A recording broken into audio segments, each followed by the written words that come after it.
않고 버린 씨앗이 싹이 터서 자란 나무로 짐작되기 때문이다. 이런 들매화는 계량중 매화보다 꽃이 작고 듬성듬성 피지만 단아한 기품과 짙은 향기는 계량중 매화가 따라오지 못한다. 토종 매화 연구의 학술적 가치도 크다 라는 내용이 있었는데요. 제가 직접 본 들매화도 안내판 내용과 다르지 않았고요. 홍매화가 들매화와 그리 먼 거리에 있는 건 아닌 듯한데 홍매화 주변에는 사람들이 많았고요. 들매화는 좀 한적했습니다. 그것만으로도 홍매화가 인기가 있다는 걸 알게 됐습니다. 네, 4대 매화 천연기념물보다 홍매화 쪽에 사람들이 더 많았다는 건데 네. 혹시 이건 색깔 때문일까요? 네, 그런 것 같습니다. 앞에서 말씀드린 대로 우선은 색깔 때문인데요. 그리고 여느 나무와 크게 다르지 않은 회색 나무 껍질과 가지를 뒤덮은 마치 붉은 듯한 붉은 매화를 보면서 다가오는 그 어떤 미묘한 감정이 사람들의 마음을 뜨겁게 하지 않았나 하는 생각이 들었습니다. 예. 빨강의 문화사라는 책을 보면요, 빨강은 역사적으로 인류가 가장 아끼고 애용한 색이라고 하면서 지금도 전 세계의 80%의 무기에 빨간색이 포함되어 있다고 합니다. 네. 우리 태극기도 빨간색이 들어가 있는데요. 이 빨강은 때로는 삶과 죽음을, 때로는 열정과 빛을, 때로는 순환과 어둠을 의미하는 색이라고 하고요. 그래서 빨강은 흙과 백의 사이에 놓인 삶의 활력을 불어넣는 모든 색을 대변한다고 할 수도 있다 라는 진단을 내리기도 했고요. 또 이는 모순적인 빨강이 역동성을 가지고 있다는 말이기도 한데요. 그래서 고요한 우리의 마음을 막 흔들기 때문에 자연의 색인 홍매화를 찾는 것 같다는 생각이 들었습니다. 직접 찍어오신 사진 지금 보이는데 대단하네요. 이 자연의 빨강이 이렇게 진짜 사람 마음을 흔들어 놓을 수 있다는 거. 그러면 그 들매화, 천연기념물 매화는 색이 어떤 색인가요? 예, 들매화는 그 하얀색입니다. 토종 매화. 네, 토종 매화. 그래서 매화는 색깔에 따라 크게 네 가지로 부르는데 말씀을 드리면 이렇습니다. 먼저 매화는 매실나무의 꽃을 말한다고 말씀드릴 수 있고요. 국가 표준 식물 목록에서 매화를 치면 검색이 안 됩니다. 매실나무라고 치면 기본 매실나무가 있는데요. 이 나무의 학명이 프로노스 무이에입니다. 매실나무의 표준이 되는 이 나무는 꽃잎이 진달래와 비슷하게 연한 분홍색을 띠는데요. 키가 4에서 6m가 되고요. 예. 다음으로 하얀 꽃이 피는 흰 매실나무가 있는데요. 프로노스 무의 흰색을 뜻하는 알바가 붙고요. 그러니까 하얀 꽃이 피어있는 매화는 흰 매실나무가 되고요. 홍매화는 붉은 천마리의 새라는 뜻을 가지고 있는 대의 치도리가 붙는데요. 일본에서 개량된 품종이기 때문이라고 합니다. 예. 마지막으로 청매화가 있는데요. 꽃잎은 희지만 꽃받침은 녹색을 띄어서 전체적으로 초록빛이 돌기 때문입니다. 다른 매화는 꽃받침이 붉은색을 띄고 있습니다. 초록의 꽃받침이 있으면 청매화. 사군자의 첫 번째 매화. 눈속을 또 뚫고 나오는 우리 선비들이 좋아했던 꽃인데 품종이 상당히 다양했네요. 예, 그렇습니다. 그래서 평생 매화를 연구하셨다는 안형재 한국매화연구원장의 연구에 따르면요, 조선시대 문헌을 보면 우리나라에는 10종의 매화가 있다는 기록이 나옵니다. 지금은 몇 종이나 자라는지 알고 싶어 8년에 걸쳐 전국의 방방곡곡을 돌아다닌 끝에 194개 품종이 생육되고 있다는 사실을 알아냈습니다 라는 내용이 있는데요. 지금도 더 좋은 매실을 얻기 위해서, 또 거기에 더 좋은 매화를 얻기 위해서 많은 품종 개량이 이루어지고 있는 것 같습니다. 네. 작가님은 그럼 우리 4대 매화 다 보고 오셨나요? 실물을 못 본 매화는 백양사 고글매입니다. 율곡매화 선암매는 보았는데요. 화엄사 홍매화처럼 만개한 순간에는 가보지 못해서 좀 아쉽긴 합니다. 그것도 쉽지 않겠네요. 네, 어렵습니다. 그래서 언젠가 순례하듯이 꽃이 활짝 필 때 가보기를 간절히 바라면서요. 그래도 한 곳에서 두 그루의 아름다운 매화를 본 곳에 만족을 했고요. 오래전 노보다는 올라간 느낌을 살려 조금 산책을 했는데요. 잘 다져진 어머니의 길 돌틈에서 자기를 받아가는 듯이 키 작은 예쁜 현호색이 피어있어 현호색을 소개해 드리려고 합니다. 네. 그러면 야생화인 모양이죠? 특별히 눈에 띄는 이유가 있었을까요? 예, 먼저 그곳이 어머니의 길이라고 부르는 이유를 말씀드리면요. 예. 화엄사를 참관한 연기조사가 어머니를 모시고 화엄사에서 왕복 5km 구간인 명기암까지 오르던 옛길이라고 해서 어머니의 길이라고 하는데요. 지리산을 또 어머니의 산이라고 부르기 때문에 의미가 남다르게 다가왔습니다. 네. 역시 지리산답게 넓은 계곡에 물이 세차게 흘렀고요. 키 크고 오래된 나무들이 약간 어두운 분위기를 내고 있었는데 잠시 멈춘 발 아래의 현호색이 홍매화를 본 것처럼 마음을 들뜨게 했습니다. 그것은 땅에서 하늘을 본 듯한 색감 때문이었습니다. 야, 땅에서 만난 하늘색. 이름은 어떤 의미인가요? 예. 그 현호색과 여러 해살이 풀린 현호색은 한자인데요.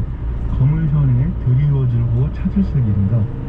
거물 현자는 하늘이라는 뜻도 가지고 있어서 한자를 풀면은 하늘빛이 드리워진 색을 찾았다 이렇게 되고요. 네. 또 다른 유래로는 검은색의 뿌리를 가졌으며 매듭 모양으로 새싹이 돋는 북쪽 지방의 식물이라는 뜻 이런 내용이 있는데요.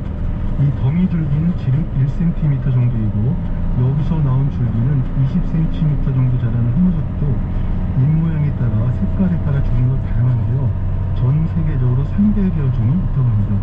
그 산림청 자료에 따르면 이른봄 다른 꽃보다 앞서서 피고 일찍 시들어버리는 현호색은 꽃의 모양이 너무 아름다워서 양귀잎이라는 이름이 붙여지기도 했고요.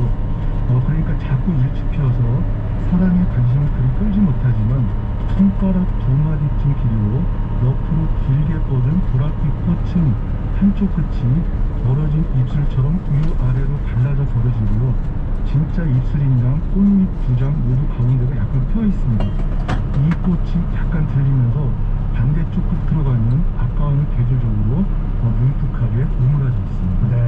지금 직접 찍어오신 사진 유튜브 창에 올라와 있는데요. 색깔도 아름답고 모양도 진짜 신기하네요. 네. 그래서 모든 현호색의 속명은 코리달리스인데요. 이는 그리스어 종달새에서 기인을 했고요. 긴 거가 달린 꽃의 형태에서 연상되었다는 뜻을 가지고 있습니다. 그러니까 꽃 모양이 종달새의 머리빛과 닮았다는 거고요.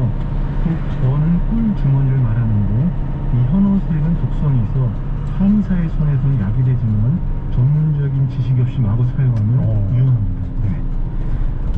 그 고개를 들어서는 홍매화, 그 붉은 빛깔 보고 오셨고 또 반대로 바닥을 보면서 가시다가 하늘 색깔을 만나셨네요. 현호색을 만나셨네요. 네네.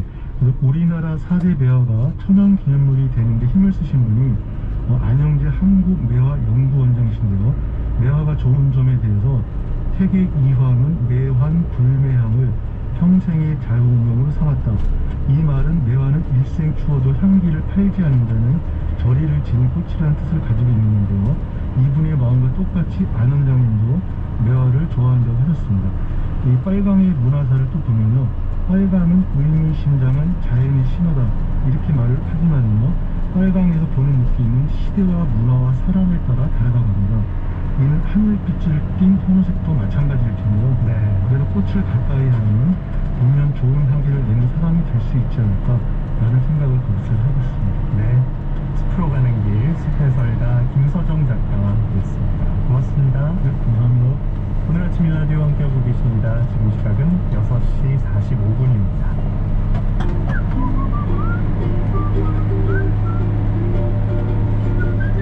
오늘 아침 일라디오 김재용 아나운서의 진행으로 듣고 계십니다.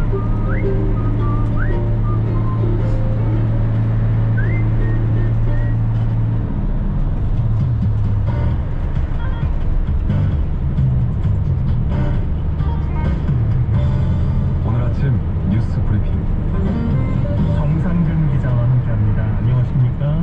네, 안녕하십니까. 네, 윤 대통령 당선인이 취임 즉시 용산에서 업무를 시작하기로 했다고요? 네, 민주희 관계자는 어제 오전 윤석열 대통령 당선인이 오늘 5월 10일 취임 즉시 용산 국방부청사에 마련되는 새 집무실에서 업무를 개시할 수 있다라고 밝혔습니다. 임시 국무회의를 통해 360억 원의 예비비 지출 승인이 이루어진 만큼 이 대통령 집무실과 위기관리센터를 포함한 주요 시설은 취임 날짜에 맞춰 입주 준비가 가능할 것이라는 게 인수위의 판단입니다.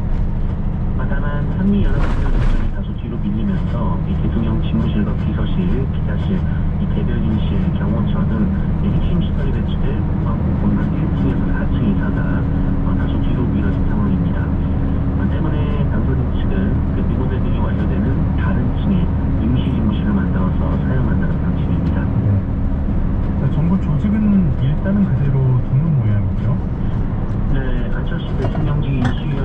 위원장은 어제 새 정부의 이 조직 개편 관련해서 인수위 기간 중 조급하게 결정해서 추진하기보다는 당면 국정 현안에 집중하는 것이 바람직하다고 판단했다라는 입장을 밝혔습니다. 일단 현재 정부 조직을 그대로 승계한다라는 건데요. 안철수 위원장은 따라서 조각, 그러니까 이 장관 임명도 현행 정부 조직 체계에 기반해서 추진하기로 했다라고 말했습니다. 즉, 이 여성가족부 장관 후보도 이번 내각 인선 때 발표될 것으로 보입니다. 172석의 민주당을 설득해서 정부조직법을 바꾸기는 쉽지 않다라는 판단이 깔려 있습니다만, 그렇다고 이 정부 조직의 구체적인 그림도 내놓지 못한 것은 다소 이례적입니다. 또 여성가족부 장관은 청문회까지 거치고도 조직 개편 뒤에 그만둘 수도 있다라는 우려가 나오고 있습니다. 네. 자, 한덕수 국무총리 후보자 재산을 들여다봤는데 10년간 2배 늘었다고요? 네, 한덕수 국무총리 후보자에 대한 인사청문 요청안이 국회에 제출이 됐습니다. 그런데 신고한 재산이 82억 5천여만 원에 이르는데요. 눈에 띄는 것은 이 중에 예금, 그러니까 현금이 한덕수 후보자 32억 원, 배우자가 19억여 원 등 모두 51억 5천여만 원에 이른다는 것입니다. 총리 후보자 임명 전 마지막으로 공개했던 지난 2012년 주미대사 시절에 25억 원대의 예금을 신고한 바 있는데요. 10년 사이에 2배, 그러니까 26억이 늘었습니다. 이 중 2017년부터 4년 4개월 동안 김앤장 법률사무소 고문으로 재직하는 등 19억 7천여만 원의 소득을 올린 것으로 확인이 됐습니다. 이 부동산으로는 이 서울 종로구에 550제곱미터 규모의 3층짜리 단독주택 한 채가 있었고요. 또 배우자 명의로 인천 남동구 운현동 일대에 5,100제곱미터 규모의 임야를 보유하고 있었습니다. 이 단독주택은 100억 원의 매물로 내놓은 것으로 알려져서 이것도 논란이 됐었습니다. 한편 한덕수 후보자가 통상 관련 고위공직자로 재직하던 시절 외국계 기업에 고액의 월세를 내놓은 것으로 알려지면서 이 돈의 성격을 놓고 논란이 이어지고 있는데요. 한덕수 후보자는 부동산이 알아서 했다라는 입장입니다만, 애초에 부동산에 월세를 내놓았을 때 집 가까이 있는 종로가 아니라 외국계 회사 임원들이 많이 거주 중이었던 용산구 UMB지의 부동산에 내놨다라는 보도가 나오기도 했습니다. 네. 유시민 전 노무현재단 이사장이 명예훼손 혐의로 징역 1년 구형을 받았네요. 네, 이 한동훈 사법연수원 부원장의 명예를 훼손한 혐의로 기소된 유시민 전 노무현재단 이사장에게 검찰이 실형을 구형했습니다. 검찰은 피고인이 아무런 근거 없이 파급력 있는 라디오에 출연해서 허위 발언으로 검찰 수사의 독립성과 공정성, 신뢰에 큰 영향을 미쳤다라고 주장했는데요.